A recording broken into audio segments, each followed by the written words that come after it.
ይህ አስፈሪው የሲአይኤ የጦር መሳሪያ ነው። ሲአይኤ ወደ አሜሪካ ኮንግረስ ተጋብዞ ለየት ያለ የጦር መሳሪያ ያስተዋውቃል። ይህን የጦር መሳሪያ ለመጀመሪያ ጊዜ ስንመለከተው ከሌሎች የጦር መሳሪያዎች የሚለይ አይመስለንም። ነገር ግን ይህ የጦር መሳሪያ ሰዎችን ለመግደል ከተሰሩት የጦር መሳሪያዎች ሁሉ የላቀ ነው። ይህ የሆነበት ምክንያት በዚህ የጦር መሳሪያ የተመታ ሰው መመታቱን እንኳን ሳያውቅ በሰከንዶች ውስጥ ሕይወቱ ያልፋል። በዚህ ቪዲዮ ሲአይኤ ይህን የጦር መሳሪያ እንዴት እንደሰራውና መሳሪያው እንዴት እንደሚሰራ እናያለን። በአሜራ የተሰኘ የዩቲዩብ ቻናል ሲሆን ዓለም ላይ የሚገኙ አስገራሚ አስደናቂ ነገሮችን በሚገርም ትንተና አቀርብላችኋለሁና ላይክ፣ ሼር፣ ሰብስክራይብ ማድረግ እንዳይረሳ።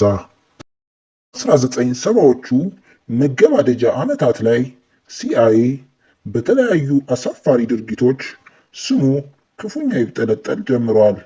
የመጀመሪያው ሲአይኤ በአሜሪካ ዜጎች ላይ ስለላ እንደሚያካሂድ የተገመተ ሲሆን፣ ሌላው በዚህ ስለላቸው ውስጥ የወደቀው የቸርች ኮሚቴ ሲአይኤ ይህን ለምን እንደሚያካሂድ በመመርመር ላይ ነበሩ። በዚህ ምርመራቸው ወቅት የሲአይኤ ቅርንጫፍ መስሪያ ቤቶች ላይ ፍተሻ አካሂደዋል። በአንዱ የተረሳ የሲአይኤ የዕቃ ግምጃ ቤት ውስጥ 11 ግራም የሚመዝን ሳክሶቶክሲን የተሰኘ በፍጥነት የመግደል አቅም ያለው መርዝ ያገኛሉ። ሳክሶቶክሲን የተባለው ንጥረ ነገር የነርቭ ኢምፐልስ ሲስተም ትራንስሚት እንዳይሆን በማድረግ ነው ሰዎችን በፍጥነት የሚገድለው። ይህ ንጥረ ነገር ሶፊስቲኬትድ ኢኩፕመንት በመጠቀም ብዙ ሺህ ሰዎችን ለመግደል ያስችላል። በዚህ የተነሳ የቸርች ኮሚቴው የሲአይኤ ኤጀንሲን በጥያቄ ማፋጠጥ ይጀምራል። አብዛኛው ጥያቄ በድብቅ የተከናወነ ቢሆንም አንድ የቃል መቀበል መርሃ ግብር ግን በይፋና በቴሌቪዥን ቀጥታ ስርጭት በመታገዝ የተከናወነ ነበር። ይህ በይፋ የወጣው ስነ ስርዓት የአሜሪካ ሕዝብ ሲአይኤ በስለላ ሰበብ የሚያካሂደውን ከሕግ አግባብ የወጣ ድርጊትን ለማሳወቅ ታስቦ ነው። ሴናተር ፍራንክ ቸርች ኢዳሆ የቃል መቀበሉን ስነ ስርዓት በዋና መሪነት ይመራ ነበር። ለተጠየቁት ጥያቄ ምላሽ የሚሰጠው የሲአይኤ ዋና ዳይሬክተር ዊሊያም ኮልቢ ነበር። በቃል መቀበሉ ስነ ስርዓት ወቅት ሲአይኤ አደገኛውን ንጥረ ነገር ለመተኮስ የሚያገለግለውን መሳሪያ እንደ ኤግዚቢትነት ያቀረበ ሲሆን፣ መሳሪያው የሁለት አስርት ዓመታት የምርምር ውጤት ነበር። ከሁለት አስርት ዓመታት አስቀድሞ ማለትም በ1950ዎቹ ዓመታት ላይ ቀዝቃዛው ጦርነት ተፋፍሞ ነበር።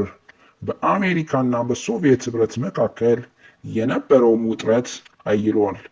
ሁለቱም ሀገራት የጦር መሳሪያ አቅማቸውን በማሳየት ትከሻ መለካካታቸውን ቀጥለዋል።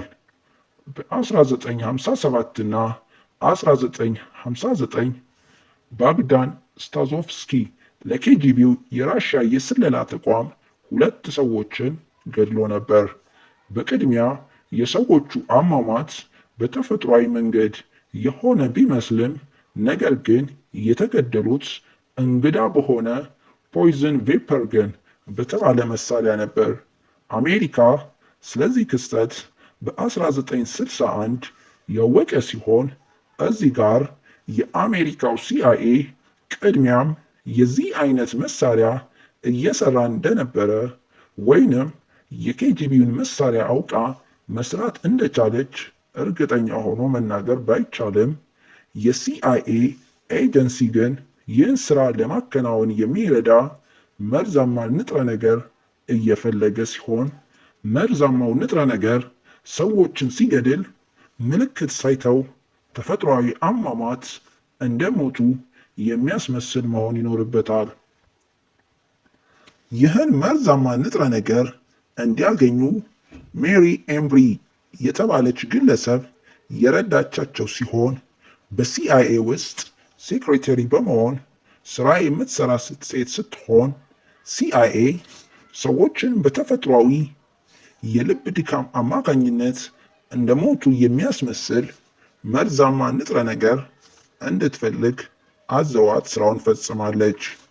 በመቀጠል ሲአይኤ ውጤታማ በሆነ መንገድ መርዙን ወደ ሟቹ የሰውነት አካል ውስጥ ለማስገባት የአርሚ ስፔሻል ኦፕሬሽንን እርዳታ ጠይቋል። አርሚ ስፔሻል ኦፕሬሽን የተለያዩ የመሳሪያ ዲዛይኖችን አውጥቶ በዚህኛው የመሳሪያ ዲዛይን ላይ ውሳኔ ያሳልፋል። መሳሪያው ነን ዲስአርመብል ባዮኒኩሌተር የሚባል ቢሆንም በጣም የሚታወቅበት ስም ግን ዘህርት አታክ ገን የሚለው ነው። በመቀጠል የመሳሪያውን አሰራር እንመለከታለን። መሳሪያው ከላይ ስታይ የምናውቀውን አይነት የጦር መሳሪያ ቢመስልም ውስጡ ግን ለየት ያለ ነው። መሳሪያው በውስጡ በተገጠመለት አነስተኛ ባትሪ የሚሰራ ሲሆን ውስጡ መርዝ የያዘውን ዳርት በዝቅተኛ ድምፅ በመተኮስ ወደ ተፈለገው ኢላማ ይሄዳል። መሳሪያው በ100 ሜትር ርቀት ላይ የሚገኝን ኢላማ መምታት ያስችላል። የህርት አታክ ገን ዳርት የተለያየ መጠን ያለው ሲሆን በመጠኑ በጣም አነስተኛ የሆነው ኢላማ የተደረገው ግለሰብ እንኳን አይለየውም። ዳርቱ የሼልፊሽ ፖይዝን የተቀባ ሲሆን ይህም ኢላማ የተደረገው ግለሰብ ህርት አታክ እንዲያጋጥመው ያደርጋል። ሲአይኤ ይህን መርዝ በትናንሽ እንክብል አድርገው በመስራት ቀጥታ መተኮስ ችለው ነበር። ይህ ሂደት ሟቹ ሲመረመር የመርዙ ቅንጣት በውስጡ ስለሚቀልጥ መርዙን ማግኘት ስለማይቻል በተፈጥሯዊ የልብ ድካም ምክንያት እንደ ሞተ እንዲመስል ያደርጋል። ይህን ቃል በሚሰጡበት ወቅት መሳሪያው ህገወጥ እንደሆነ የሚገልጽ ህግ ወጥቶ ነበር። የአሜሪካ የወቅቱ መሪ ሪቻርድ ኒክሰን ኬሚካል ዋርፌር እና ባዮሎጂካል ዌፐን እንዲሁም ኤጀንት ጥቅም ላይ እንዳይውልና የተመረቱትም እንዲወገዱ አዋጅ አስነግረው ነበር። ነገር ግን የሲአይኤ አካላት 8 ሚሊግራም ኮብራ ቬነም እና 11 ሚሊግራም ሳክሶቶክሲን በዋሽንግተን ዲሲ የዕቃ ግምጃ ቤት ውስጥ አስቀምጠው ተገኝተዋል። የሼልፊሽ ቶክሲን ማምረት ውድ ብቻ ሳይሆን ጊዜ የሚፈጅም ጭምር ነበር። ለዚህም ነው የሲአይኤ ኬሚስት ይህን ውድና ብዙ ጊዜ ፈጅቶ የተመረተን መርዛማ ንጥረ ነገር ከማስወገድ ይልቅ ደብቆ ያስቀመጠው። ይህን ያደረገው ምናልባት ወደፊት ያስፈልጋል በማለት ነበር። ቸርች ኮሚቴው በሲአይኤ ላይ በከፈተው የክስ ዶሴ ሲአይኤ የፖለቲካ ሰዎችን ለማስገደል ማቀዱን ጭምር አካተው ነበር። በስተመጨረሻም የሲአይኤ ዳይሬክተር የተጠየቁት ጥያቄ ሲአይኤ ይህን መርዝ ህርት አታክ ገን በመጠቀም ሰው እንደገደሉ ሲጠየቁ የተገደለ ሰው ስለመኖሩ የሚያረጋግጥ ሪከርድ እንደሌለ ቢናገሩም ሪከርድ አለመኖሩ ግን የተገደለ ሰው ስለ አለመኖሩ 100% እርግጠኛ ሆኖ ለማውራት አያስደፍርም።